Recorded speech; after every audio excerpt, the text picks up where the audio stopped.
कि मां बाप तुम्हारे साथ ना रह पाए। बड़े वो नहीं है जो बड़े बड़े लोगों के साथ बैठते हैं, बड़े तो वो हैं जो शाम को घर आकर मां बाप के साथ बैठते हैं। राधे राधे भक्तों, मेरा नाम मधु है और मैं आशा करता हूँ कि बागेश्वर बाबा के दिव्य आशीर्वाद से आप सभी भक्तगण सुखी और स्वस्थ होंगे।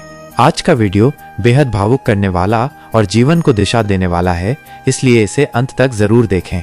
आज गुरुजी के दरबार में एक ऐसा प्रश्न उठा जिसने सभी की आंखें नम कर दी।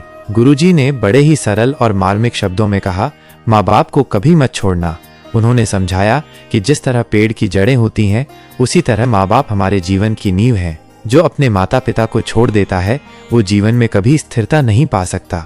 और अंत में मैं आपको एक ऐसी सच्ची घटना बताऊंगा जो आपके हृदय को झकझोर देगी और आपको अपने माँ बाप के चरणों में शीश झुकाने को मजबूर कर देगी। तो कृपया वीडियो को अंत तक जरूर देखें और बागेश्वर धाम सरकार के आशीर्वाद के लिए लाइक, सब्सक्राइब, शेयर और प्यारा सा कमेंट जरूर करें। बुरा मत मानना मेरे पागलों, पर एक बात बहुत गहराई से कहनी है। अगर तुम्हारा परिवार तुम्हारे साथ नहीं है तो तुम्हारी संपत्ति किसी काम की नहीं है। तुम्हारी माँ तुम्हारे साथ नहीं तो तुम्हारा धन, तुम्हारे बंगले, तुम्हारी गाड़ियाँ सब बेकार हैं। काश ये बात सब समझ पाते कि माँ बाप का साथ ही असली सुख है। न्यूजीलैंड, ऑस्ट्रेलिया, अमेरिका, कनाडा में रहने वालों, बुरा मत मानना।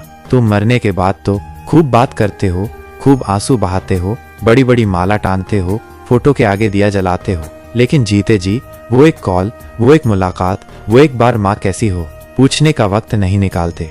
हमें एक सच्ची घटना याद है। भारत में एक माँ थी, सीधी सादी, अनपढ़। हर महीने की पहली तारीख को वो अपने बड़े बेटे के घर आया करती थी। उस दिन भी आई। दरवाजे पर ताला लगा था। फोन मिलाया बेटे को, बेटा मैं घर आ गई हूँ, ताला क्यों लगा है? बेटा बोला, माँ मैं अपनी पत्नी और बच्चों के साथ छुट्टियों पर बाहर हूँ, छोटा भाई भी बाहर चला गया होगा, आप उसके घर रह लो। माँ बोली, बेटा मैं तो बस पकड़ के आ गई, कहाँ जाऊँ, मैं पढ़ी लिखी भी नहीं हूँ, अकेली हूँ। बेटा झल्लाया, माँ हमारे घूमने के बीच क्यों आई हो, 10 दिन कहीं भी मैनेज करो। फोन कट गया। माँ वहीं दरवाजे के पास बैठ गई। 2 रात बीत गईं। तीसरी रात नींद में ही उसकी सांसें थम गईं। जब दोनों बेटे आए तो रोते रहे, अफसोस करते रहे, लेकिन सवाल ये है, क्या जीते जी आ जाते तो क्या बिगड़ जाता? माँ की लाश के आगे खड़े होकर रोने से क्या फर्क पड़ा?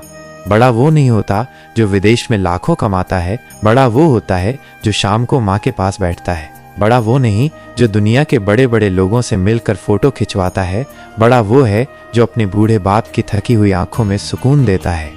तुम कम कमा लो, कोई बात नहीं, 2 एकड़ जमीन कम ले लो, कोई हर्ज नहीं, 1 साल प्रमोशन न मिले चलेगा, लेकिन माँ बाप का साथ छोड़ दोगे तो पछताओगे जिंदगी भर।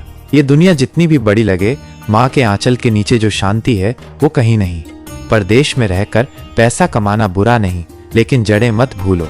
माँ बाप के साथ हर साल कुछ वक्त बिताओ, 5 दिन ही सही, पर उन्हें महसूस हो कि तुम उनके हो। मरने के बाद फूल चढ़ाने से बेहतर है जीते जी हाथ थाम लो। और याद रखना, भारत माता को मत छोड़ना। वो जमीन जहाँ तुम्हारा बचपन खेला, जहाँ तुम्हारी माँ ने गोद में झुलाया, जहाँ तुम्हारे पिता ने पसीना बहाया, उसे मत भूल जाना। बड़ा बनने की होड़ में अपनों को छोटा मत कर देना, क्योंकि अंत में वही साथ देंगे जिन्हें तुमने वक्त दिया था। बुरा मत मानना मेरे पागलों, लेकिन ये बात जरूर याद रखना,